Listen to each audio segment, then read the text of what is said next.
Hi, I'm Gordon Lamphere, and welcome to the Real Finds Podcast. Podcast where we have real conversations with key entrepreneurs, activists, and researchers, shaping the real estate industry and as a result, our world. On today's podcast, we'll be speaking with Kent Gourdin. Kent is a professor and director of global logistics and transportation at the College of Charleston. On the podcast, we discuss the future of global logistics, trade, and mechanisms for real estate investors and logistics occupiers to take full advantage of the Trump trade disruption. It's well worth a listen. And thanks for hopping on the podcast today. Thanks for having me. I'm grateful to be here. So, first, what kind of got you into the world of transportation, ports, logistics? How'd you get your start? Well, it actually goes back, to my childhood. Really, my dad flew for Pan American, and so I kind of initially got into that whole thing, and then I got interested in trucking for some reason. I don't know why, but then I was convinced I wanted to be a truck driver, and I think my dad was really afraid I was going to do that. Um, but then Uncle Sam called, and I ended up going into the Air Force, and uh, subsequently being sent back to school to get my degree, which turned out to be in transportation management at the University of Tennessee. And after that, I was in it. I had numerous jobs with the Air Force in transportation, and actually, I was telling somebody yesterday that I went in to the Air Force because they were going to draft me. 20 years later, I was standing up at my retirement ceremony, wondering how the heck I got there. But then it went into teaching transportation and logistics, and have been into it literally and figuratively ever since. Look, I've got a couple friends who started in the Air Force and in the U.S. Army in the logistics business, and there's nobody who does it better. I would say one of the one of my favorite logistics stories is always the story of a bunch of Germans during World War II who captured some packages of U.S. soldiers, and they discovered that there was a cake in it that was baked that wasn't already spoiled and had gotten from someone's mother's kitchen in Kansas to the front lines, and they said this war is over. Like this is not a reality that we're going to be able to compete with. So I'm curious in terms of that to dive into the private sector. Uh, let's talk about ports, planes, and property. So, like, how ultimately our current transportation logistics kind of playing out? We're in this crazy world of tariffs and trade disputes. What are you seeing from a big picture? It's really early days yet, isn't it? And I think there's a lot that we're going to have yet to see about the wider impact of certainly of the tariffs. Transportation is such an integral part of the whole supply chain, and especially the maritime sector, and so which includes the ports, and yet I think as a people we don't really see that very much. It's just kind of outside of our frame of reference, and I think even in a port city like Charleston, it just kind of goes on around us. One of the contributors to that, I think, is that the U.S. has basically got no presence in the blue water, if you will, shipping business. It's all foreign, and so we just don't pay any attention to it. But I will say that once you notice it, for example, in Charleston, when you finally it registers, and what's that big ship doing in the harbor? What's in all those boxes? And my answer to that is everything. So I think at some point we're going to see a really significant drop in the demand for transportation because it's just it's not going to be there. And unfortunately, I think that's what happened in the pandemic. It didn't really register on people what the supply chain was or how much we depended on it until we didn't have it, whatever it is. So I guess that's kind of a long-winded answer to your question, but I think we haven't seen anything yet. Yeah, there's a funny little, part of the human condition that nobody really cares about, where their food comes from or if there's enough, toilet paper in their cabinet until it's not on the shelves anymore. And so I'm curious to dive into one of the other topics that you already mentioned, and that's the fact that we really don't really have a blue water merchant marine anymore as a large sector of the U.S. economy. And I know I'm probably more knowledgeable about this than our average listener because I got my degree in maritime law from Tulane. And so I have a lot of friends that work in a variety of parts of the maritime logistics community. I'm curious when we dive into that, and if you could go into this for our listeners, why that's the case. Because many people would sit there and go, the US has a really long naval tradition, as well as a tradition of merchant mariners. And so why is it that the US doesn't really have much of a blue water fleet? It I've thought about that a lot actually.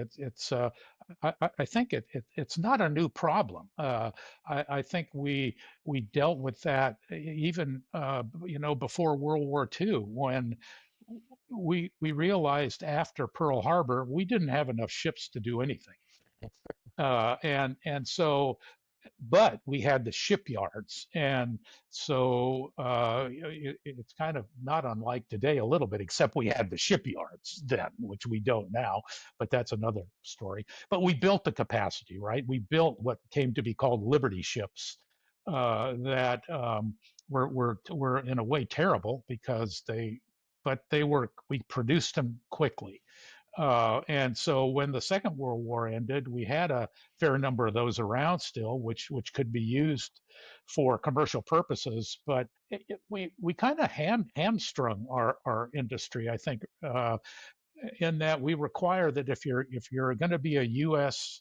registered vessel, you have to have it has to be built in the United States. It has to be operated by U.S. crews, and it has to be compliant with all the U.S. laws, Coast Guard, OSHA, all of that, which over the years has really made it prohibitive to what we would call flag vessels in the United States. It's too expensive.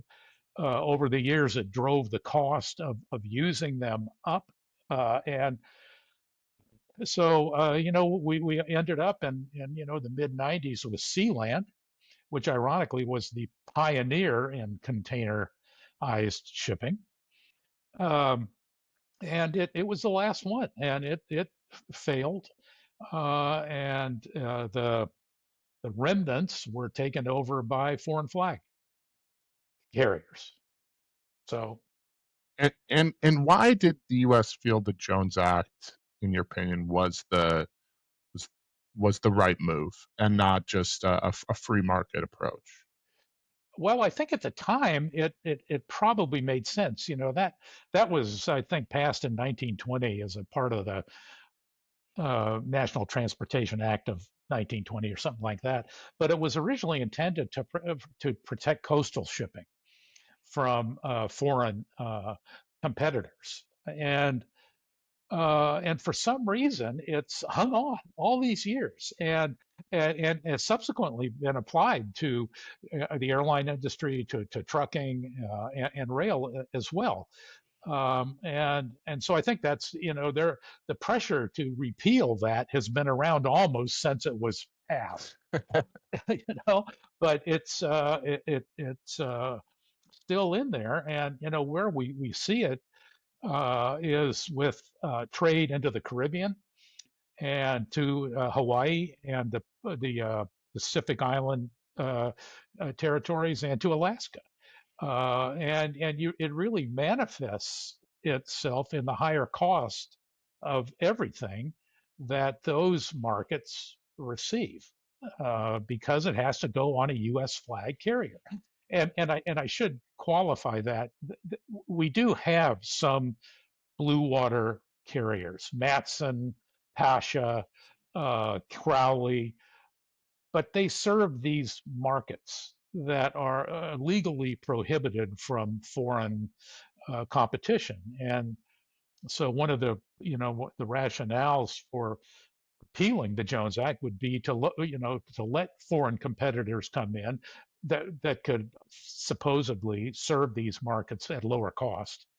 But it's just not gained any headway. And when we're talking about the repeal, one of the largest concerns I've heard is that if we were to repeal it, we'd have no blue water fish or no blue water merchant mariners. Do you think that is as a risk with the repeal process, or do you think that's kind of overblown by some of the organizations that are protectionist in terms of repealing the Jones Act? Um, so did you say mariners Oh, or and I meant by mariners, I meant we would have no blue water shipping capacity whatsoever. well, yeah. But understand that what we have in those companies that I mentioned is it's pretty small. I mean, Yeah. their vessels are small. I know that Matson does run a service that includes parts of Asia. But it's basically a loop that they include in a Hawaii service, and I assume Guam and some other place that then just comes back through ports in China and then back to the West Coast. So, but these are not, the 12,000, 18,000 TEU vessels that are being used by the big carriers, and so the economics of running them in more extensive, uh, more arguably a more highly demanded service is I think kind of weak. So one of the things that's highly demanded is time sensitive supply chains, and where we've seen that impact both on the positive and negative. I mean, all of us have probably ordered an Amazon package and had it show up same day, or at least within 24 hours. And we've also all probably had supply chain issues if we've been running businesses where maybe that same day situation has also caused some lack of resiliency within the supply chain.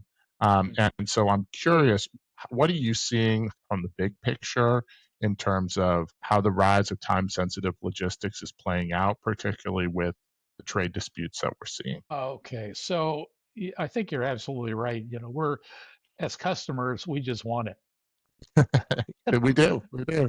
and the faster the better. But that does have its costs, and um, again, I'm not really too sure that we can say how that's gonna pan out.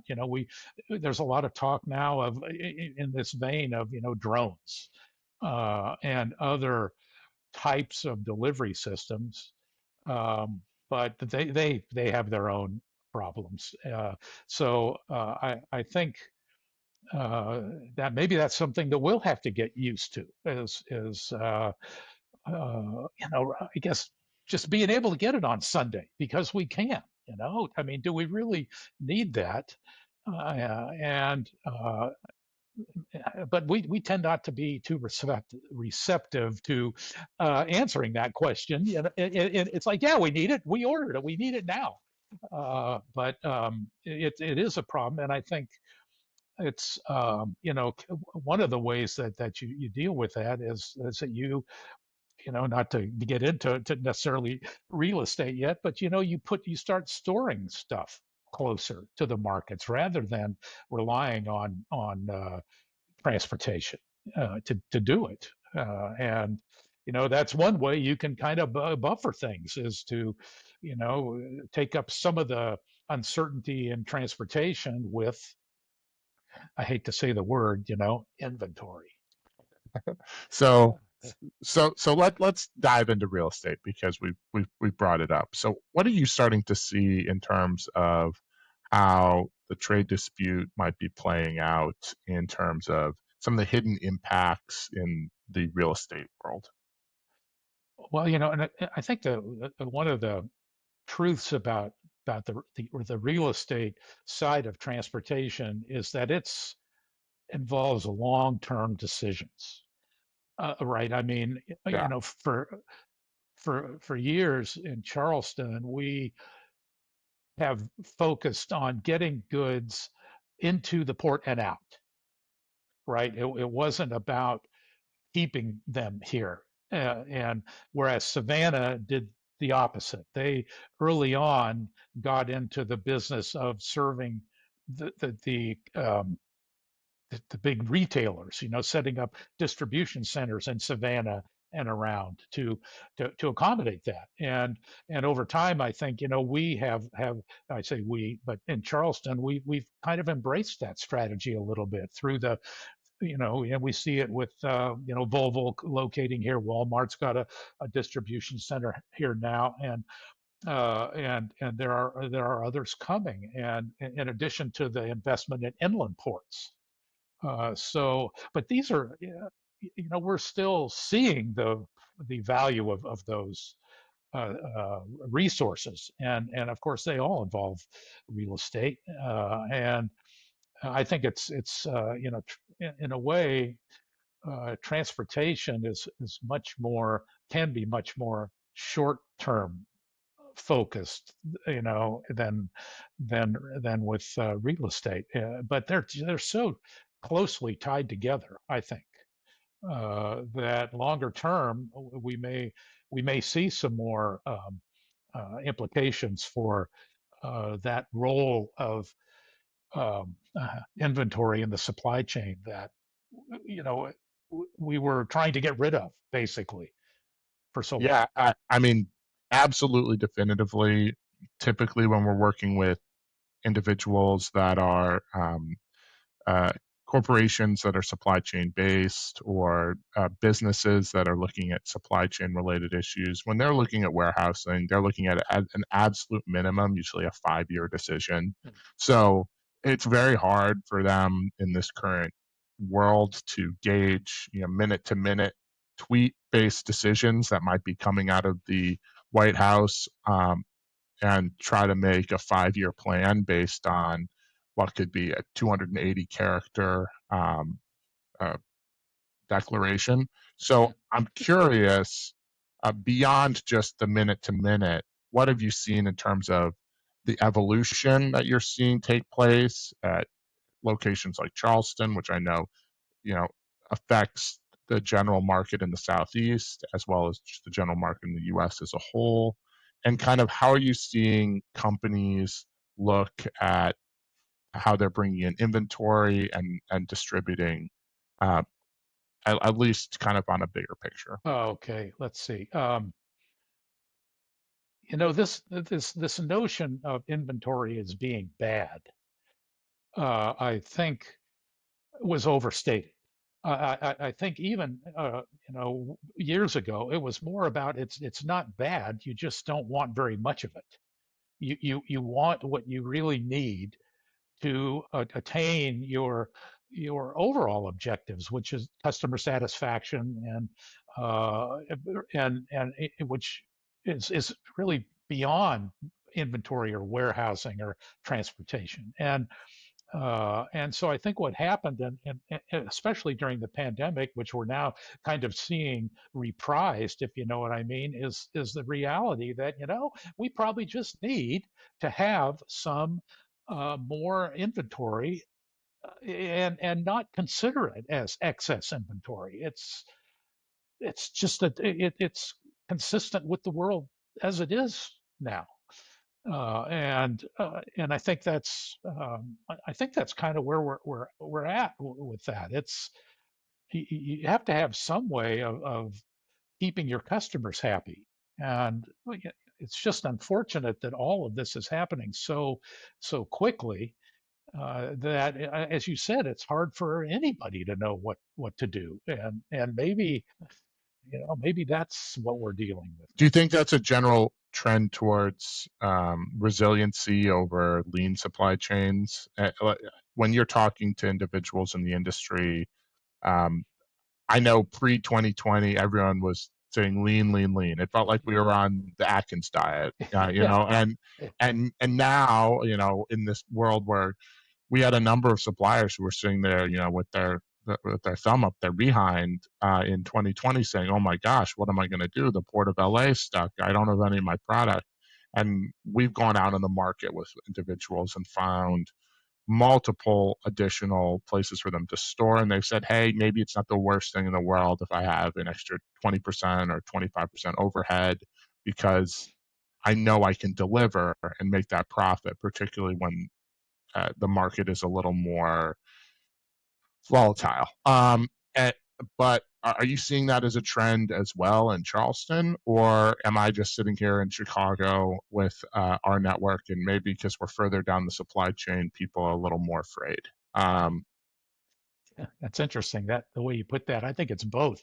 People are afraid, but it's also this recognition that you have to be looking at the big picture in the sense of your customers. And I think we've already talked about that. This is it's a real big change across the board, and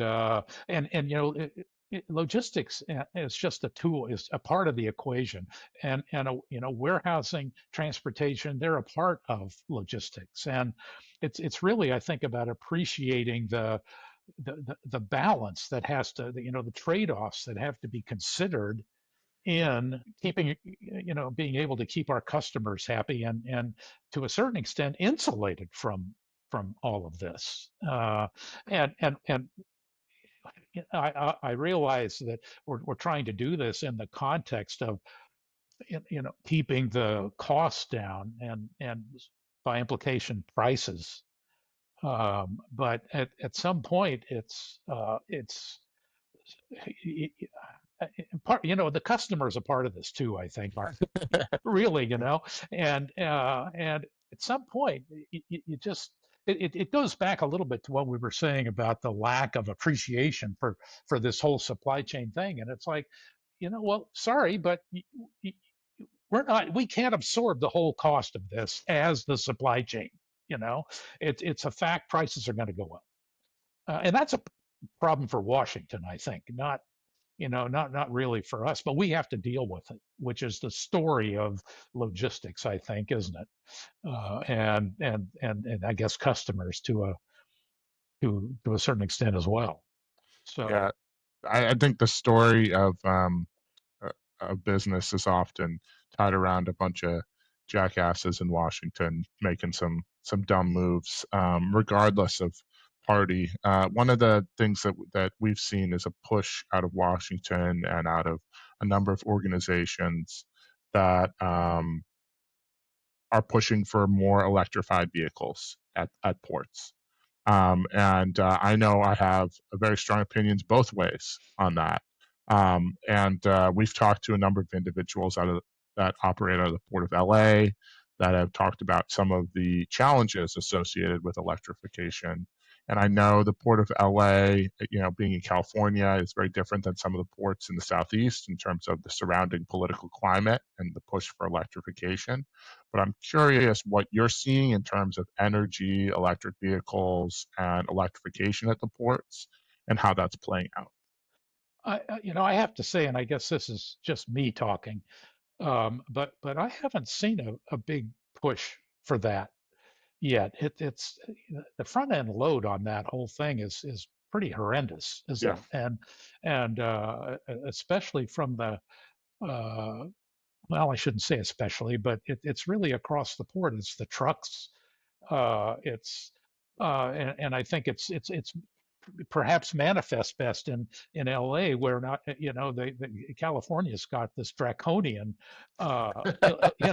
rule about that, and so and you it's pretty conceivable that you'll have the trucks dying in the in the line because they can't get charged up.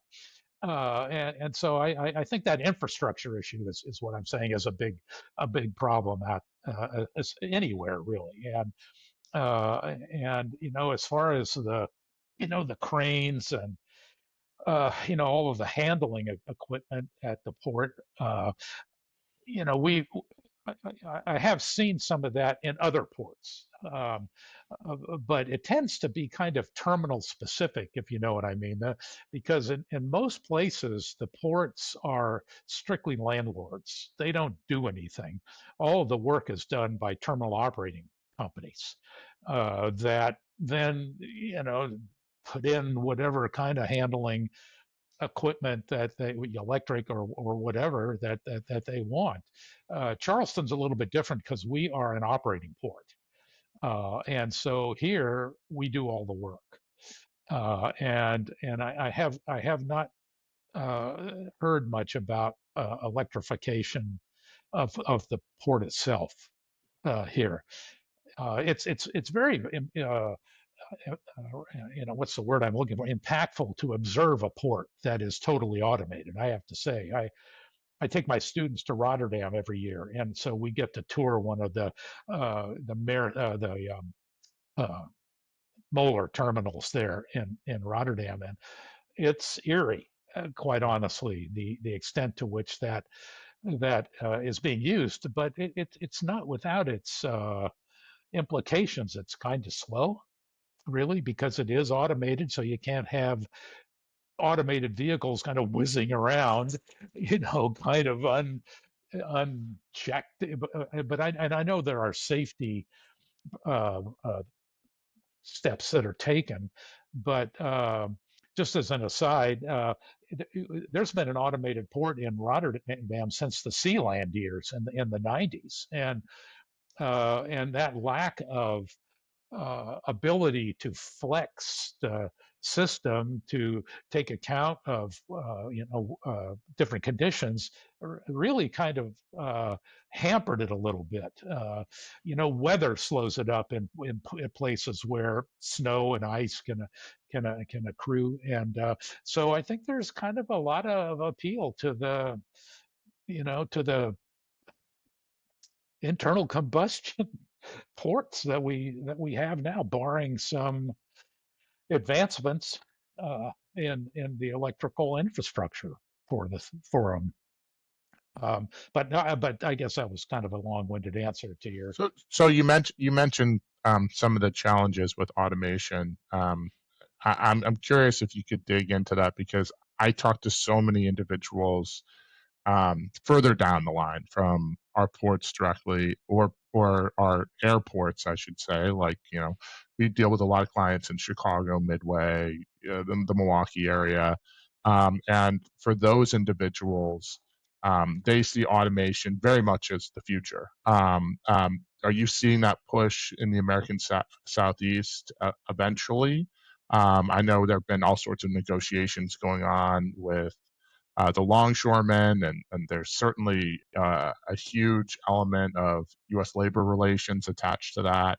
But do you see a more automated future, or are we, for the next decade, are we still going to see very much what we've seen for 50 years? Yeah, it's interesting. That the labor side of it, because basically the negotiations that were just concluded were kind of for 6 years, I think, at least here with the ILA. And um, I think there's a realization that it's somewhat inevitable. And probably the case in point is 50 years ago when we were going through the same thing with containerization.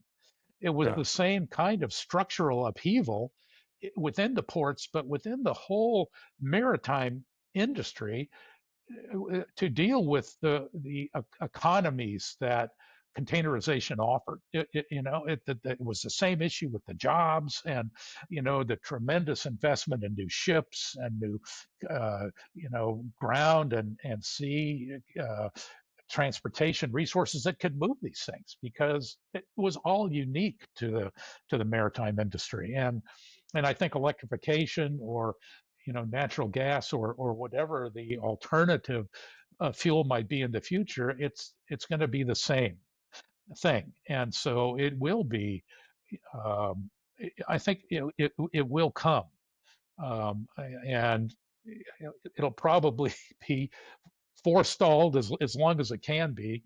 But I think the longshoremen were kind of smart this time around. It was not trying to push something that was not going to happen any sooner than uh, maybe not even in 6 years, because it is such another huge redefinition of the entire ocean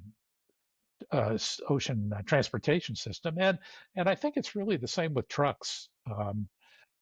You just can't have long distance trucking that's electric, in my opinion, uh, unless you do kind of a Pony Express thing, where you have a single load that goes however far to another sort of a depot where it changes out a tractor and a new driver or something and goes on. But you can't have these things charging in route. It just doesn't make economic sense to do it. So I don't. Yeah, yeah. With the foreseeable state of batteries, it doesn't seem to make a whole lot of sense. It definitely makes a lot more sense at a port where you can have a charging station just a couple feet away versus a long haul truck. Anybody who's driven across the American West, you go sometimes and it's 200 miles to the next gas station. It's very hard to imagine that you'd be able to do that with a truck in any sort of an economically efficient way. True. So one of the other things that we always like to ask our experts on, before we get to our final four, is what are one of the things, or even a couple of the things that maybe our investors or business owners or just anyone from the general public that's listening to gets the most wrong about the transportation industry in general? Because I know that there's a lot of misconceptions. Um, what do you think that, if there's someone listening, that they get the most wrong about the industry? That's a great question. Um, so it's really, I think you can kind of see it in popular stereotypes, can't you? Of what the perception that, for example, that big trucks are dangerous, and that that they cause a lot of accidents, for example, which I think is statistically not true. They may be in accidents, but often those are caused by us. Sorry. Uh, you know, and I think it's the same with ships, that we talked about already. That it's not our problem, really. Um, so I think it's really a lot of different perceptions that are just uh, shaped by the world, though, as the way it's been. And I saw a truck on recently on the highway that had on the side of it, this vehicle is basically self-driving. It was on the interstate. Right below it says there is a driver present in this vehicle, but it's being driven, autonomously, kind of thing. And my first thought was, wow, that's something we're going to have to get used to. I think is that um, there's going to be more of that coming. And to get over that or get used to the fact that we can't be, for example, cutting off vehicles or stopping suddenly in front of an 18 wheeler. I mean, who does that? Well, a lot of people do if you watch the internet, and I think it's just a change in excuse me, how we see things. But I think there is a lot of misunderstanding about transportation, and you see it even when we fly, right? As passengers, people get frustrated with TSA, and I'm like, yeah, you can check me however many ways you want to. Because I think we're better off for that. And sometimes we're our own worst enemy, I think, but I don't guess you want to get into that.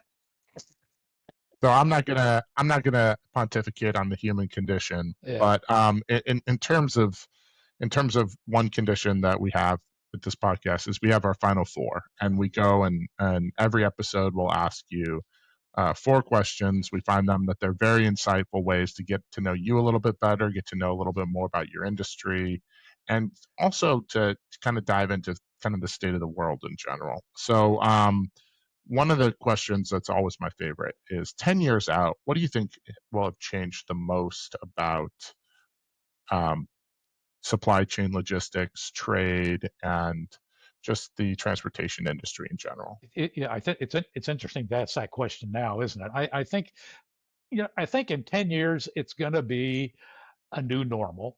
But I think normal is the operative word there. I think, well, I mean, a lot of this, what we're going through now, is going to be sorted out like it always seems to do. I think global trade will be back to um, being more where it should be. I'll put it that way. It's just that right now, I mean, in a way, right, if looking from here, anything would be better than what it is today. So the reality is that we need global trade. It's really unfortunate to take steps to impede it, especially against countries we think of as our friends. And I hope that this will somehow pass, and that common sense will prevail. Yeah, I had a conversation with one of my professors who was a major trade negotiator during the Kennedy administration when I was at Tulane. He was older and had seen trade pass, for the last 70 years of trade, right, over his lifetime. And I thought what was interesting was he said, ultimately global trade will always be there. He's like, the networks will like wax and wane in terms of maybe it'll be trade with 90 countries versus 120 countries, but there's no way that you can, operate just entirely within your own hemisphere. You need to get coffee from, Africa or Latin America. You need to get, you can only get vanilla or cinnamon from so many places. And so there's always going to be global trade. It might not be every country in the world, but I can't imagine us going to a world where we're only operating on a national mercantile, 16th century level. True. So in terms of that, one of the ways that we like to do is also step back in time. We don't need to step back to the 15th, 16th century, but we can step back maybe to the beginning of your career. And we have a lot of younger listeners, and by younger, I just mean kind of anyone under 30. And I'm curious, you give them 1 minute of advice, what would it be? I would say to find a career that you're passionate about, and it really doesn't matter what it is. I consider myself to be so fortunate to have found that in transportation and logistics, and have been able to take the twists and turns that life kind of presented me, that appeared to be roadblocks, maybe. For example, going into the military, retiring from the military, both kind of what am I going to do now, kind of things, but it was always that love of transportation and logistics that kind of saw me through and have led me to the point that I am now. So I think that regardless of what it happens to be for any individual, I think that's really the key to success is to find something you love and be flexible about the opportunities that present themselves. So it's wonderful to be passionate about our careers, and one of the things I'm passionate about, even if I can't pick it up in a physical copy, but I have to listen to it, is books. Huh. And I think books are a great way to shape our minds and a great way to get knowledge that we wouldn't ordinarily get. And particularly for our investors and developers, thinking differently about the world is so essential to being successful. So I'd like to ask you quickly if there's a book that we should be picking Um, okay, wait a second. Uh, so I've had my freshmen read a book about transportation, and they love it. Everybody loves it because it's not a textbook, but it's called door, up. it's called Door to Door. And right off the top of my head, the author escapes me, but that one is, I think, because it really looks at this issue of transportation, and admittedly, it's pre-pandemic, but I think it still resonates. And for somebody that's interested in a quick read, to kind of understand a little bit more about transportation in a macro sense, I think it would be a go-to. Look, we'll put that below in the comments. And there's one thing that I'll make a hard comment on, and we never let anyone get away with not answering this final question of the final four. And it's simply, who's the next person we should bring on? Um, the, every individual that we feel that, or we've seen in the past, that's in the industry, that's in the arena, tends to have great insight into who are the best people to talk to. And so I'm curious, who should that person be? Wow. In any field, I guess, huh? Or it could be any field that you would recommend. Yeah, Wow. Um, well, I don't know. She might hate me for this. that's fine. I started off in brokerage. I don't mind being hated. That's all. Yeah. Well, have a student of mine from past years who did my logistics program and went into real estate. And she's done just done an outstanding job. And At one point in there, she made a comment to me about sort of having defected to the dark side kind of thing. But she's in commercial real estate, and I told her, and I said, look, I still claim you as a part of as a logistics person because of just what we've spent the past half hour or whatever talking about. She's kind of got a leg in both fields. So I think she'd be a great one, but you don't have to tell her that I told you so. All right. Well, we're going to demand that name for you, maybe off camera. Okay. But before we finish, we would love to go ahead and if somebody wants to reach out to you, what's the best way to do that? Yeah, I think now, especially as we're going into summer, the best way is email. And so that's just my last name, Gourdin, first initial K, at COFC for College of Charleston.edu. And thank you so much for hopping on the podcast today, and we'd love to have you on in the future. Hey, I'd look forward to it. Thanks so much for having me. Thanks again, Kent. We appreciate his insights. And if you enjoyed the podcast, please give us a like, a 5-star rating, and a review. Your comments, interactions, and subscriptions truly matter and help us continue to provide quality guests. You can follow us on YouTube, Spotify, or wherever you get your podcasts. I'm Gordon Lamphere with the Real Finance Podcast. Thank you for listening.